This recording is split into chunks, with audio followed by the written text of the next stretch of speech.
Watcher 1 to Bravo 07. You in position? Nearly there.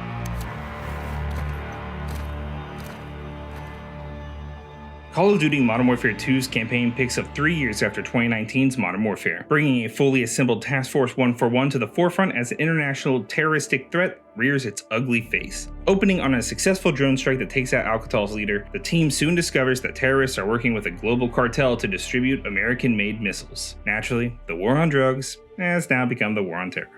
So now, Captain Price, Kate Laswell, Ghost, Soap, Gaz, and newcomer Alejandro Vargas must seek out these ballistics before they drop a gender reveal party's worth of explosives on multiple US targets. The story here has vastly moved away from the familiar ground of 2009's Modern Warfare 2, and that works some for the better for some of its twists, and also for the worst in, I think, some of the caliber and scale that they were going for. One more character does return, a de-mustached General Shepard, looking a lot more like a Battlestar Galactica military member than the Shepard you might remember. Unfortunately, despite its cutting-edge tech, gorgeous score, snappy and satisfying combat, Modern Warfare 2 feels like a faint echo of what is trying to be Infinity Ward's best of game, resulting in what is a top-tier shooter with a mid-tier delivery. I'm Andrew Hamilton for Hardwired. I'm going to tell you why this game is a poor compilation of better games, but with the best gameplay in the series. All shadows, listen up! These guys on the ground, Mexican Special Forces, 141, they are your brothers now. Treat them like your own, and let's get this done, yeah? Yeah. All right. First off, I'm gonna state the obvious and say that Modern Warfare 2, with all the money that Activision has to put behind it, is of course gonna reach new highs in the graphic fidelity department. Dust and dirt blow across a near photorealistic mountain as you make your way out of a recon point, then that camera pans back to reveal a massive environment and Ghost, in all of his photorealistic glory, scouting out a new target for a drone strike. These opening moments quickly set a high bar for what the game's visuals and gorgeous art direction have to offer.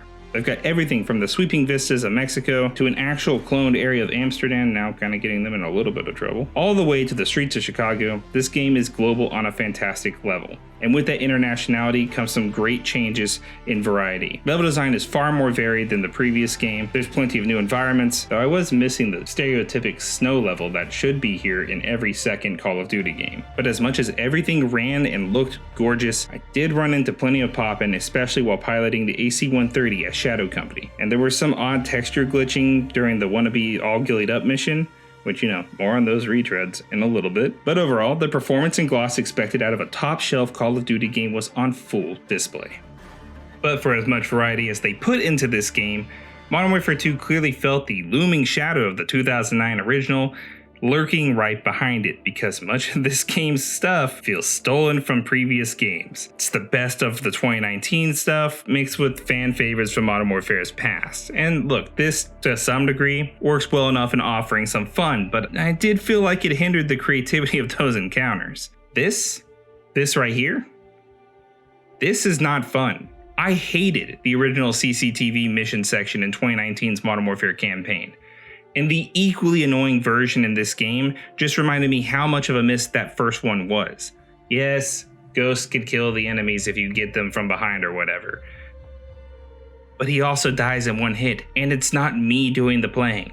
On the other hand, I love that mission that saw you tactically clearing a house of terrorists, so naturally the game said, oh, don't worry. That's gonna be in the entire game all the time. Which, that's fine, but relying on those early hits meant that content felt a little too familiar. On the flip side of this are things like the all gillied up style mission that replicates the original down to the waiting for soldiers to pass moment.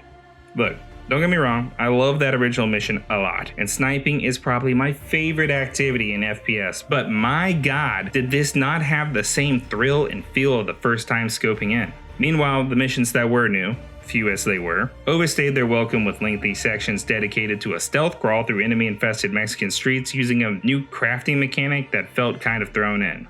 And that's another issue here, one-off mechanics. For instance, armored plates arrive in the last mission of the game, very briefly, but are not pickups or equipable at any other point in the story. There's also a chase scene that could have been a ton of fun to play through, but they chose to incorporate the manual drive mechanics of Warzone, which really hindered its pacing.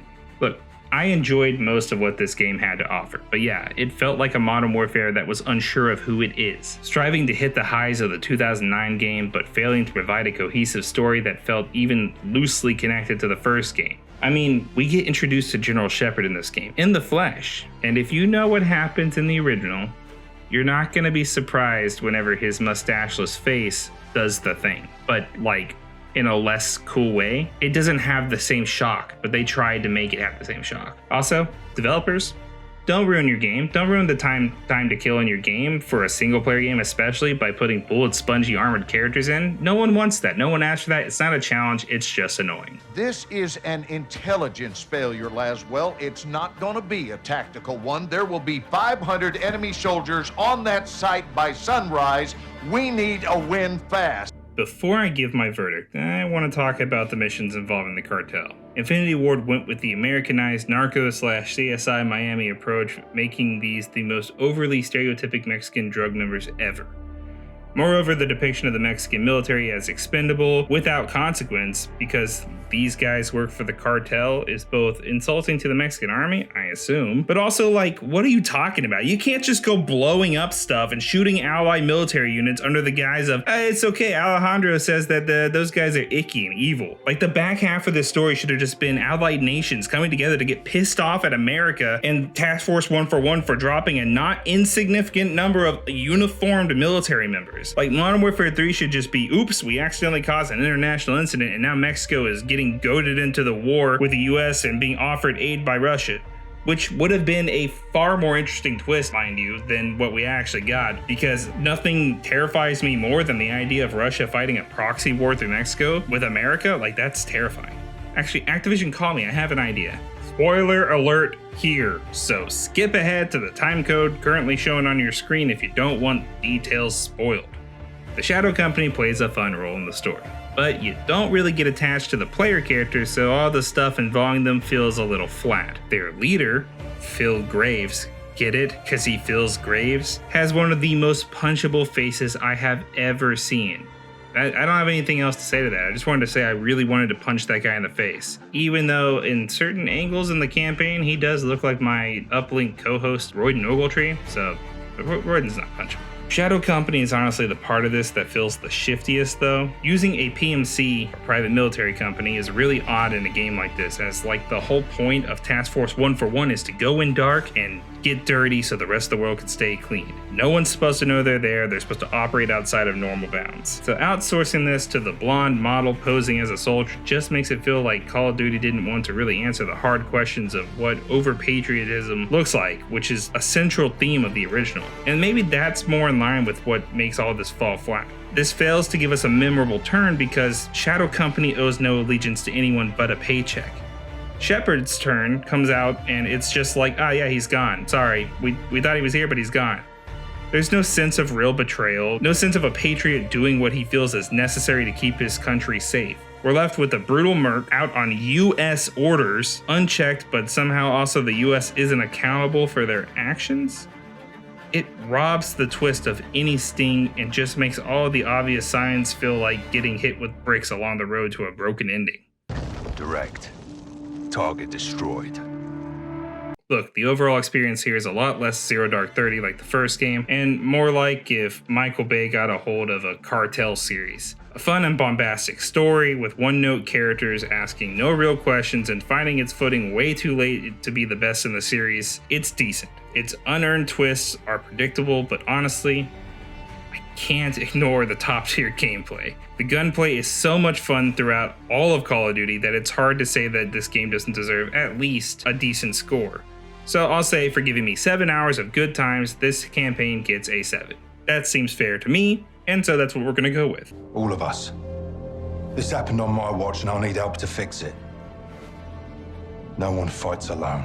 Now, if you want to see more Modern Warfare 2 coverage, stay tuned to Hardwired, because I'll soon have a multiplayer review, which is going to be separate from this one, going up soon.